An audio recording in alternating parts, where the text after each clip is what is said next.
Les amis, bienvenue, j'espère que vous allez bien, j'espère que vous êtes en forme. Aujourd'hui, vidéo très spéciale que je devais déjà faire il y a très longtemps de cela. Pour ceux qui s'en rappellent, j'avais sorti une vidéo news concernant Esteban Ocon et surtout l'acharnement médiatique. Alors aujourd'hui, nous allons parler d'un autre pilote qui est très critiqué et je trouve que c'est totalement injustifié, voilà, les critiques à son égard. Bien sûr que tous les pilotes sont critiqués, vous allez me dire. Bien sûr qu'on peut critiquer un pilote ou même juger un pilote, hein, je le fais moi-même chaque semaine sur ses performances. Moi je le fais pas tellement, mais également sur son caractère, hein. Certains pilotes ont un caractère qui peut par moments déplaire à certaines personnes. Et de là à le critiquer et même à créer des surnoms à son égard juste parce qu'il n'a pas encore remporté sa première victoire en Formule 1, je trouve que c'est un petit peu abusé. Puisque oui, pour ceux qui ne l'ont pas remarqué sur les réseaux sociaux, eh bien le pilote dont je vais vous parler, c'est Lando Norris. Et sur les réseaux sociaux, et il s'est créé un véritable surnom, le pilote britannique, puisqu'on l'appelle désormais Lando No Wins. Bien sûr, pas tout le monde, mais certaines personnes l'appellent Lando No Wins, qui fait bien sûr référence à No Wins, donc aucune victoire. Je vous apprends rien, enfin tout du moins c'est pour les derniers de la classe en cours d'anglais. Sur ce, eh bien aujourd'hui dans ces vidéos, j'aimerais juste rétablir l'image de Lando Norris, revenir sur ses accomplissements, revenir également sur ses années en Formule 1, puisque maintenant ça fait déjà 5 ans que Lando Norris est en Formule 1 avec McLaren, et également comparer Lando Norris à d'autres pilotes qui n'avaient toujours pas gagné au même âge. Et pour finir, nous allons répondre à cette question: est-ce que Lando Norris est sous-coté? Et j'attends comme d'habitude vos avis dans les commentaires. Sur ce, installez-vous confortablement, n'oubliez pas le petit like, le petit abonnement pour la force, ça fait toujours plaisir. Et on est parti les amis pour cette analyse.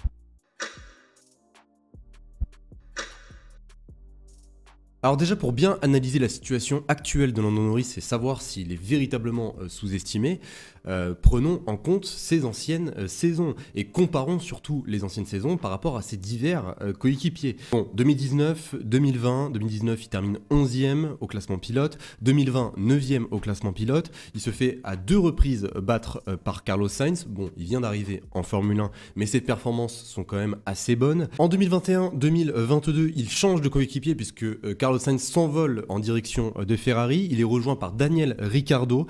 Daniel Ricciardo n'arrivant pas forcément à s'adapter à cette McLaren, perdait énormément de points chaque week-end. Par contre, Lando Norris, lui, en gagnait énormément. Il termine 6e en 2021, 7e en 2022 et nous arrivons à 2023 puisque voilà, encore un nouveau coéquipier, un jeune rookie extrêmement talentueux, champion de Formule 2, le rejoint chez McLaren du nom de Oscar Piastri. Oscar Piastri, cette saison, c'est P9 avec 97 points.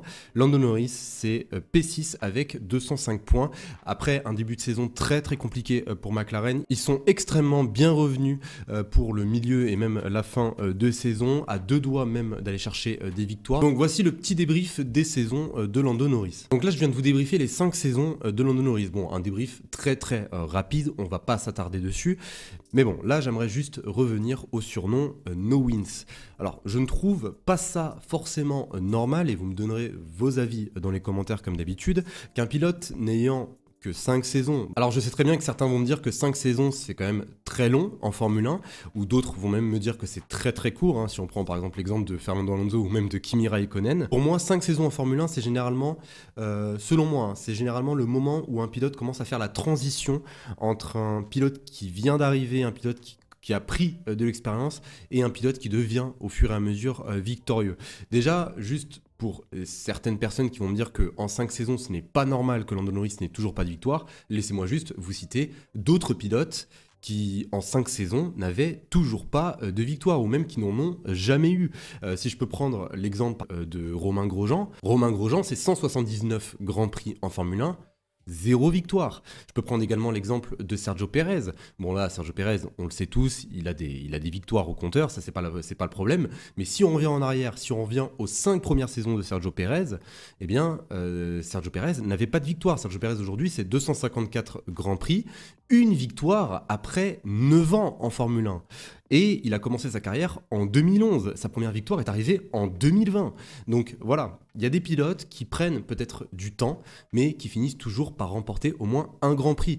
Aujourd'hui, je pense, et je dis ça comme ça, je pense qu'on en veut énormément peut-être à Lando Norris puisqu'il est chez McLaren. S'il était, par exemple, chez Williams, personne ne lui aurait rien dit. Bon, après, je m'arrête pas que à des pilotes comme Grosjean, Pérez, hein. Je peux vous également, si vous voulez, vous citer des pilotes qui ont piloté chez McLaren.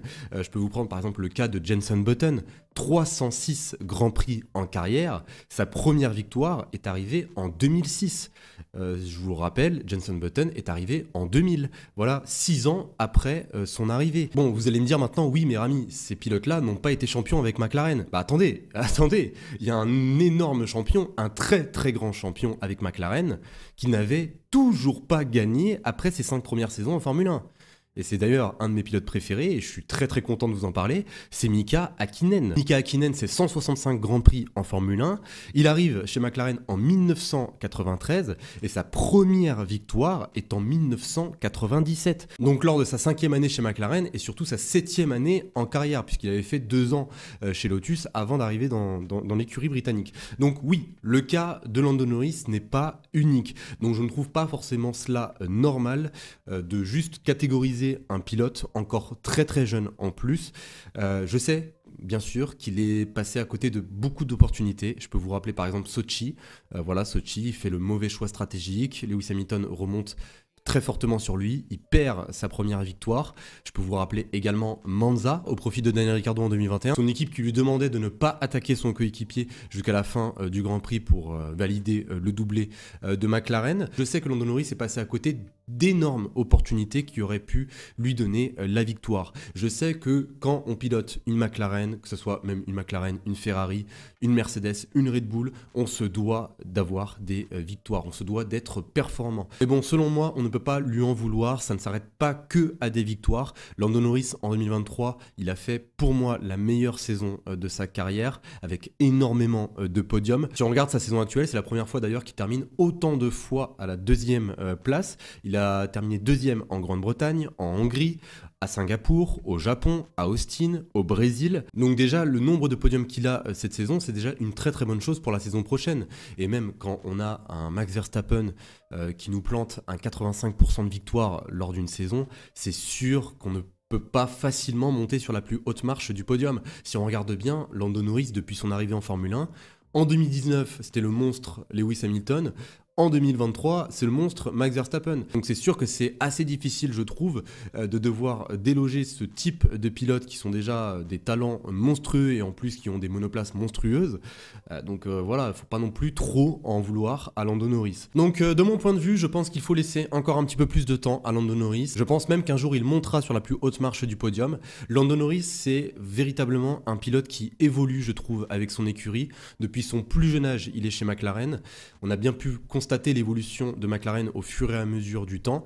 En 2023, ils avaient très très mal commencé, mais franchement, en fin d'année, on est forcé de constater que l'avancée de McLaren a permis à Lando Norris d'avancer également dans sa progression en tant que pilote de Formule 1. En tout cas, pour répondre à la question, est-ce que Lando Norris est sous-estimé? Eh bien, moi, je trouve que oui, il est véritablement sous-estimé. C'est un pilote extrêmement talentueux qui est encore très très jeune, à l'image de Charles Leclerc, à l'image de George Russell.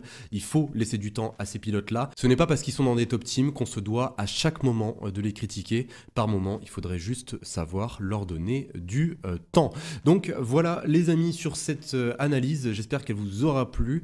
Je voulais vraiment un petit peu revenir sur le passé, le présent et même peut-être pourquoi pas le futur de Lando Norris. Vous me dites bien sûr ce que vous en pensez dans les commentaires. Est-ce que selon vous Lando Norris est sous-estimé? Dites-moi tout, j'attends vos avis. Sur ce, eh bien j'espère vraiment que cette vidéo vous aura plu. Si c'est le cas, n'oubliez pas de la liker, de vous abonner. On se retrouve très très vite pour une nouvelle vidéo et je vous dis à la prochaine. Salut tout le monde.